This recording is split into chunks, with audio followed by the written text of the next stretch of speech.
ದಶಕಗಳ ಹೋರಾಟ ಸರ್ ಈಡೇರಿದೆ, ಸಂಭ್ರಮ ಆಗಬೇಕು ಇವತ್ತು ಎಡ ಸಮುದಾಯ. ಹೇಳ್ತೀನಿ, ಸಿದ್ದರಾಮಯ್ಯ ಸರ್ಕಾರ ಸಾಹೇಬರು ಇವತ್ತು 5.25 ಅಂತ ಮಾಡಿರೋದು ಭಾಳ ಅವ್ರನ್ನ ಸ್ವಾಗತ ಕೋರ್ತಾ ಇದ್ದೀವಿ. ಯಾಕಂದರೆ ಇದು ನಿನ್ನೆ ಮೊನ್ನೆದಲ್ಲ ಸರ್ ಹೋರಾಟ, ಕಳೆದ 35 ವರ್ಷಗಳು.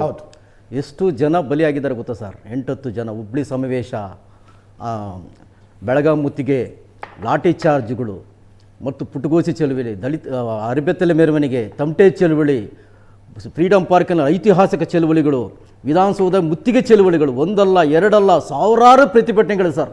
ಇಷ್ಟೆಲ್ಲ ಪ್ರತಿಭಟನೆಗಳನ್ನು ಮಾಡಿ ಕೂಡ ನಮಗೆ BJP ಸರ್ಕಾರ ಕೂಡ ನಮಗೆ ನ್ಯಾಯ ಒದಗಿಸಲಿಲ್ಲ, JDS ಸರ್ಕಾರ ಕೂಡ ನಮಗೆ ನ್ಯಾಯ ಒದಗಿಸಲಿಲ್ಲ. ಹೋರಾಟಗಳ ಮೇಲೆ ಹೋರಾಟಗಳು. ನಮ್ಮ ಜನ ಇವತ್ತು ಕೂಡ ಶೋಚನೀಯ ಸ್ಥಿತಿಯಲ್ಲಿದ್ದಾರೆ ಸರ್. ಮಾದಿಗರಂದರೆ ಕೇವಲ ಮಾದಿಗ ಮತ್ತು ಅದ್ರ ಉಪಜಾತಿಗಳಂದರೆ ಕೇವಲ ಸ್ವಚ್ಛತಾ ಕಾರ್ಯಕ್ರಮ ಕೆಲಸ ಮಾಡೋಂಥವ್ರು, ಅಂದರೆ ಕಸ ಗುಡಿಸೋಂಥವ್ರು, ಈ ಡ್ರೈನೇಜ್ ಕೆಳಗಡೆ ಕೆಲಸ ಮಾಡೋಂಥ ಜನ, ಇವ್ರಿಗೆ ಇಷ್ಟಕ್ಕೆ ಇರಬೇಕಂತ ಈ ಸರ್ಕಾರಗಳು, ಅನೇಕ ಸರ್ಕಾರಗಳು ಇದನ್ನು ಮಾಡ್ಕೊಂಡ್ಬಂದಿದೆ. ಇವತ್ತು ಸಿದ್ದರಾಮಯ್ಯ ಸರ್ಕಾರ ಸಾಹೇಬರು ಅದೇನಾದರೂ ಆಗಿರಲಿ, ನಮಗೆ ನ್ಯಾಯಬದ್ಧವಾಗಿ 6% ಕೊಡಬೇಕಾಗಿತ್ತು. 6% ಕೊಟ್ಟಿಲ್ಲ, ಅಟ್ಲೀಸ್ಟ್ 5.25 ಕೊಟ್ಟಿದ್ದಾರೆ. ಅದನ್ನು ನಾವು ಸ್ವಾಗತಿಸ್ತೀವಿ. ಯಾಕಂದರೆ ನಮ್ಮ ಜನ ನಿರುದ್ಯೋಗದ ಸಮಸ್ಯೆ ಭಾಳ ಎದುರಿಸ್ತಾ ಇದ್ದಾರೆ. ಬೇರೆ ಜನಗಳ ಜೊತೆ ಕಾಂಪಿಟೇಟಿವ್ ಮಾಡೋಕ್ಕಾಗ್ತಾ ಇರಲಿಲ್ಲ ಇಷ್ಟು ವರ್ಷ. ನಮಗೆ ಸಿಗಬೇಕಂತ ಎಲ್ಲ ತೊಗೊಳ್ಳಿ, ರಾಜಕೀಯ ತೊಗೊಳ್ಳಿ, ಎಲ್ಲೆಲ್ಲಿ ಗ್ರಾಮ ಪಂಚಾಯತಿಯಿಂದ ಹಿಡಿದು MLA ಗಂಟ ನಾವು ಯಾವ ಕ್ಷೇತ್ರದಲ್ಲಿ ನಾವು ಅತಿ ಹೆಚ್ಚು ಜನಸಂಖ್ಯೆ ಇದ್ದರೂ ಕೂಡ ನಾವು ಅಲ್ಲಿಗೆ ನಮಗೆ ಅವಕಾಶಗಳು ಸಿಗ್ತಾ ಇರಲಿಲ್ಲ. ನಮಗೆ ಅಲ್ಲೂ ಉದ್ಯೋಗಗಳು ಇಲ್ಲ, ರಾಜಕೀಯವಾಗಿಯೂ ನಮಗಿಲ್ಲ. ಅಲ್ಲಿ ಇದು ರಾಜಕೀಯಕ್ಕೆ ಅಪ್ಲೈ ಆಗಲ್ವಲ್ಲ? ಕೆಲವೊಂದು ನಿಮಗೆ ಗೊತ್ತಿದೆ ಸರ್, ಅದನ್ನು ನಾವು ಬಿಡಿಸಿ ಹೇಳಬೇಕಾಗಿಲ್ಲ. ನಾವು ಭಾಳಷ್ಟು ಭಾಳಷ್ಟು ತೊಗೊಂಡಿದ್ದಾರೆ. ಅದು ತಮಗೆಲ್ಲ ಗೊತ್ತಿದೆ ಸರ್. ನಾವು ಜನಸಂಖ್ಯೆ ಹೆಚ್ಚಿದ್ರು ಕೂಡ ನಮ್ಗೆ ಅಲ್ಲಿ ಪಾಲು ಸಿಗ್ತಾ ಇಲ್ಲ. ನಮ್ಮ ಉದ್ಯೋಗದಲ್ಲಿ ಇರಲಿಲ್ಲ, ಶೈಕ್ಷಣಿಕವಾಗಲಿಲ್ಲ, ಮತ್ತು ಏನು ನಾವು ಏನಾದರೂ ಒಂದು ಲೋನ್ ತೊಗೋಬೇಕಂತ ಹೇಳಿದ್ರು ಕೂಡ ಅಭಿವೃದ್ಧಿ ನಿಗಮಗಳಲ್ಲಿ ಲೋನ್ ತೊಗೋಬೇಕಾದ್ರೂ ಕೂಡ ನಮ್ಮ ಪರ್ಸೆಂಟೇಜ್ ಕೂಡ ಅಲ್ಲೂ ಕೂಡ ನಿಗಮಗಳಲ್ಲಿ ಹಣಕಾಸಿನ ವ್ಯವಸ್ಥೆನೇ ಇರ್ತಾ ಇರಲಿಲ್ಲ. ಇಂಥ ಒಂದು ವಿಚಾರದಲ್ಲಿ ಈ 5.25 ಬಂದಿದೆಯಲ್ಲ, ನಮಗೆ ಉದ್ಯೋಗಗಳಲ್ಲಿ ಅಟ್ಲೀಸ್ಟ್ ಇರೋದ್ರಲ್ಲಾದರೂ ನಾವು ಸಮಾನತೆ ಆದರೂ ತೊಗೋಬೋದು ಅನ್ನೋದನ್ನು ನಮ್ಗೆ ಖುಷಿ ಆಗ್ತದೆ. ನಾವೀಗ ಬೇರೆಯವ್ರ ಜೊತೆ ನಾವು ಫೈಟ್ ಮಾಡ್ತಿದ್ದೀವಪ್ಪ ಅನ್ಕೊಳ್ತಿದ್ವಿ ಮೊದಲೆಲ್ಲ. ಅವ್ರ ಜೊತೆ ನಮ್ಗೆ ಬ್ರಾಹ್ಮಣರ ವಿರೋಧಿ, ಲಿಂಗಾಯತರ ವಿರೋಧಿ, ಗೌಡ್ರು. ನಮ್ಗೆ ಹಂಗಲ್ಲ ಸರ್. ನಮ್ಮಲ್ಲೇ ಈಗ ಬಂದಿರೋದು ಸಂಕಟ. ನಮಗೆ ಇಲ್ಲೇ ನಾವು ಫೈಟ್ ತಗೊಳ್ಳೋದಕ್ಕೆ 35 ವರ್ಷಗಳಾಗಿದೆ. ಇಷ್ಟು ಹೋರಾಟಗಳು, ಐತಿಹಾಸಿಕ ಹೋರಾಟಗಳು ಮಾಡಿರೋದು. ಮೋಹನ್ ರಾಜ್ ಅವರು ನಮ್ಮ ಜೊತೆಗೆ ಮೈಸೂರಿನಿಂದ ಲೈವ್ನಲ್ಲಿ ಇದ್ದಾರೆ. ಮೋಹನ್ ರಾಜ್ ಅವರೇ, ತಮ್ಮ ಅಭಿಪ್ರಾಯ? ಒಳ್ಳೇದಾಯ್ತಲ್ಲ ಒಳ ಮೀಸಲಾತಿ ಕೊಟ್ಟಿದ್ದು? 35 ವರ್ಷಗಳ ಬೇಡಿಕೆಗೆ ಸ್ಪಂದನೆ ಸಿಕ್ಕಂಗಾಯ್ತು ಸರ್. ಇಲ್ಲ ಸರ್, ಪರಿಶಿಷ್ಟರಲ್ಲಿ ಬಲಾಢ್ಯ ಸಮುದಾಯದವ್ರಿಗೆ ಈ ರಾಜ್ಯ ಸರ್ಕಾರ ಏನ್ ಮಾಡಿದೆ ಅಂದ್ರೆ ಅವ್ರಿಗೆ ಹಾಸಿ ಊಟ ಹಾಕೊಟ್ಟಂತೆ ಮಾಡೈತೆ ಸರ್ಕಾರ. ನಮ್ಮಲ್ಲಿ ಯಾವುದೇ ಒಂದು ಕ್ಷೇತ್ರದಲ್ಲಿ ನಮ್ಮ ಇರುವಿಕೆಯನ್ನೇ ಗುರುತಿಸಿಕೊಳ್ಳಲಾಗದಂತ ಕೊರಮ ಕೊರ್ಚ ಸಮುದಾಯಕ್ಕೆ ಈ ಒಳ ಮೀಸಲಾತಿ ಅನ್ನೋದು ಒಂದು ಮರಣ ಶಾಸನ ಅಂತಾನೆ ನಾವು ಹೇಳ್ತಾ ಇದ್ದೀವಿ. ಯಾಕೆ ಅಂದ್ರೆ ನಮ್ಮಲ್ಲಿ ಇರ್ತಕ್ಕಂಥ 10-12 ಲಕ್ಷ ಜನಸಂಖ್ಯೆ ಏನಿದೆ, ಇವರು ಯಾವ ಒಂದು ಆಧಾರದ ಮೇಲೆ ಮುಖ್ಯಮಂತ್ರಿಗಳು ಈ ಒಂದು ಮೀಸಲಾತಿ ಒಳ ಮೀಸಲಾತಿನ ಜಾರಿಗೆ ತರಬೇಕಾದ್ರೆ ಈ ಮಾನದಂಡ ಏನು ಅನುಸರಿಸಿದ್ದಾರೆ ಅನ್ನೋದು ಇದುವರೆಗೂ ಗೊತ್ತಿಲ್ಲ. 100 ಕೋಟಿ ರೂಪಾಯಿನ ಖರ್ಚು ಮಾಡಿ ಆಯೋಗಗಳನ್ನ ರಚನೆ ಮಾಡಿ ಆ ಆಯೋಗಗಳು ಕೊಟ್ಟಂತ ವರದಿಗಳನ್ನ ಲೆಕ್ಕಕ್ಕೆ ತೊಳೆದೇ ಇದ್ಮೇಲೆ ಇವರು ಯಾವ ಎಂಪೆರಿಕಲ್ ಡಾಟನ ಒಂದು ಮಾನದಂಡವಾಗಿ ಇವರು ಈ ಒಳ ಮೀಸಲಾತಿನ ಈ ತರ ಬೈಫರ್ಕೇಶನ್ ಮಾಡಿ 4.5% ಇರುವ ಮೀಸಲಾತಿಯ ಬ್ರಾಕೆಟ್ ನಲ್ಲಿ ತಮ್ಮ ಸಮುದಾಯವನ್ನು ಸೇರಿಸಿದ್ದಕ್ಕೆ ತಮಗೆ ಬೇಜಾರ ಸರ್? 4.5 ನಾವಲ್ಲ ಸರ್, ನಾವು 5.5 ಬರಬೇಕು.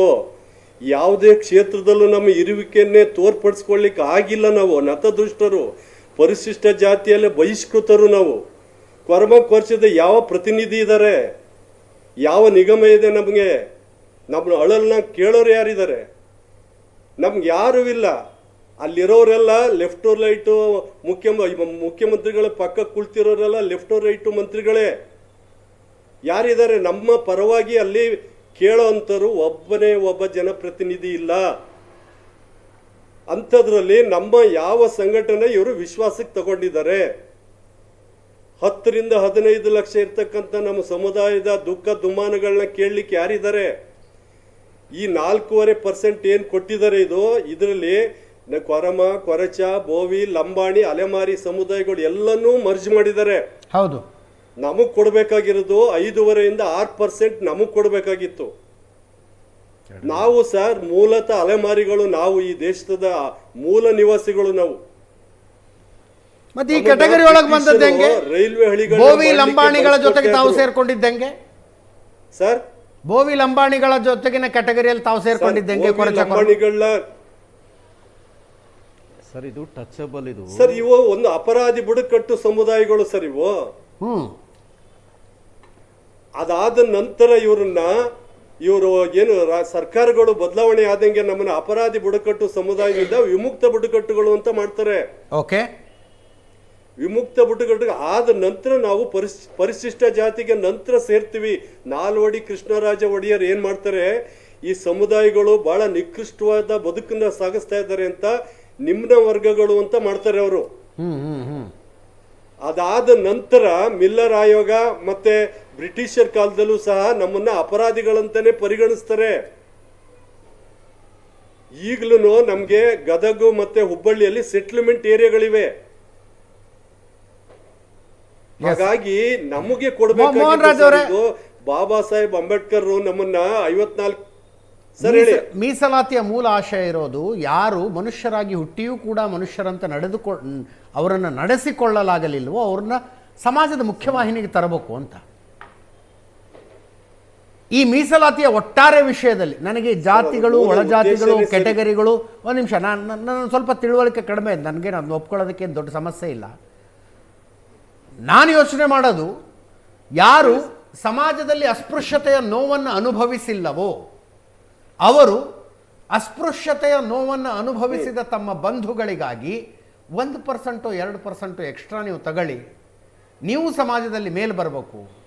ಯಾರಿಗೆ ಅಲೆಮಾರಿ ಜನಾಂಗಗಳಾಗಿ ಊರಿಂದ ಊರಿಗೆ ಓಡಾಡ್ಕೊಂಡು ಶಿಕ್ಷಣ ಕೂಡ ಇಲ್ಲದೆ ಇರೋ ಪರಿಸ್ಥಿತಿಯಲ್ಲಿ ಬದುಕ್ತಿದ್ರು, ಅವರಿಗೆ ನನಗೊಂದು % ಕಡಿಮೆ ಆದರೂ ಪರವಾಗಿಲ್ಲ, ನೀವು ನಿಮ್ಮ ಸಮುದಾಯ ಮೇಲೆ ಬರಲಿ ಅಂತ ಉಳಿದವರು ದೊಡ್ಡ ಮನಸ್ಸು ಮಾಡಿ ಅದನ್ನು ಅವಕಾಶ ಕಲ್ಪಿಸಿ ಕೊಟ್ಟರೆ ಅಲ್ಲೆಲ್ಲೋ ಮೇಲೆ ಕೂತ್ಕೊಂಡಿರೋ ಬಾಬಾ ಸಾಹೇಬರ ಆತ್ಮಕ್ಕೊಂದು ಸ್ವಲ್ಪ ಶಾಂತಿ ಅರು ಸಿಗ್ಬೋದು ಅಂತ ಅನ್ಸುತ್ತಪ್ಪ. ನಾವಿಷ್ಟು % ಇದ್ದೀವಿ, ನಮಗೆ ಇಷ್ಟು % ಬೇಕು, ನಾವಿಷ್ಟು % ಇದ್ದೀವಿ, ನಾವು ಇಷ್ಟು % ಬೇಕು. Sir, it is not about numbers, ಸಂಖ್ಯೆಗಳ ಬಗ್ಗೆ ಅಲ್ಲ ಅದು. ಸಾಮಾಜಿಕ 100ರಲ್ಲಿ 60 ಜನ ಅಸ್ಪೃಶ್ಯತೆಯ ನೋವನ್ನು ಅನುಭವಿಸಿಲ್ಲ, 20 ಜನ ಸ್ವಲ್ಪ ಮಟ್ಟಿಗೆ ಅನುಭವಿಸಿದ್ದಾರೆ, ಇನ್ನು 20 ಜನ ವಿಪರೀತ ಅಸ್ಪೃಶ್ಯತೆಯನ್ನು ಅನುಭವಿಸಿದ್ದಾರೆ. ಅಂದರೆ ನೀವು 60, 20, 20 ಅಂತ ಹಂಚೋದಕ್ಕೆ ಬರೋದಿಲ್ಲ ಸರ್. ಹಂಗೆ ಹಂಚಿದ್ರೆ ಅದು ಅನ್ಯಾಯ ಆದಂಗೆ ಆಗುತ್ತೆ. ಯಾರು ವಿಪರೀತವಾಗಿ ಈ ಅಸ್ಪೃಶ್ಯತೆಯ ನೋವನ್ನು ಅನುಭವಿಸಿದ್ರಲ್ಲ, ಉಳಿದ ಕ್ಯಾಟಗರಿ ಅವ್ರು ಸೇರ್ಕೊಂಡು ಒಂದು 10% ಜಾಸ್ತಿ ಬಿಟ್ಟು ಕೊಡ್ಬೇಕು ಅವ್ರಿಗೆ.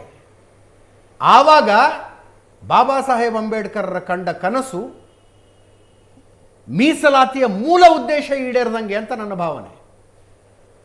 ನಾನು ಇದ್ರ ಬಗ್ಗೆ ಸುಮಾರು ಡಿಬೇಟ್ಗಳನ್ನು ಮಾಡಿದ್ದೀನಿ. ಒಳ ಮೀಸಲಾತಿಯನ್ನು ವಿರೋಧಿಸುವವರ ಮೊದಲ ವಾದ ಏನು ಅಂದ್ರೆ ನಮ್ಮ ನಂಬರ್ ಜಾಸ್ತಿ ಇದೆ. ಕರೆಕ್ಟ್ ಸ್ವಾಮಿ, ನಾನು ಹಳ್ಳಿಯಿಂದ ಬರ್ತೀನಿ ರೀ, ಉತ್ತರ ಕರ್ನಾಟಕದ ಹಳ್ಳಿಯಿಂದ. ಯಾರನ್ನ ಮನೆಯೊಳಗೆ ಬಿಟ್ಕೊಳ್ಳೋದಿಲ್ಲ, ಯಾರನ್ನ ಪಕ್ಕದಲ್ಲಿ ಕರೆದು ಕೂಡಿಸ್ಕೋತಾರೆ ನನಗೆ ಗೊತ್ತಿಲ್ವಾ?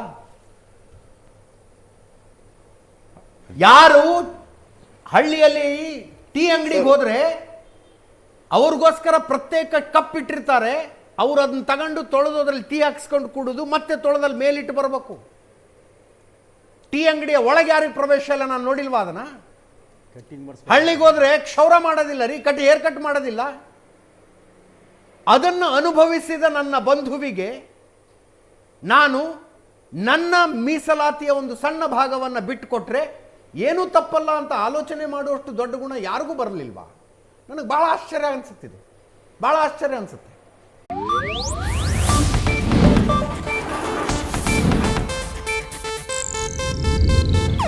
ಇದು ಏಷ್ಯಾನೆಟ್ ನ್ಯೂಸ್ ನೆಟ್ವರ್ಕ್ ಪ್ರಸ್ತುತಿ.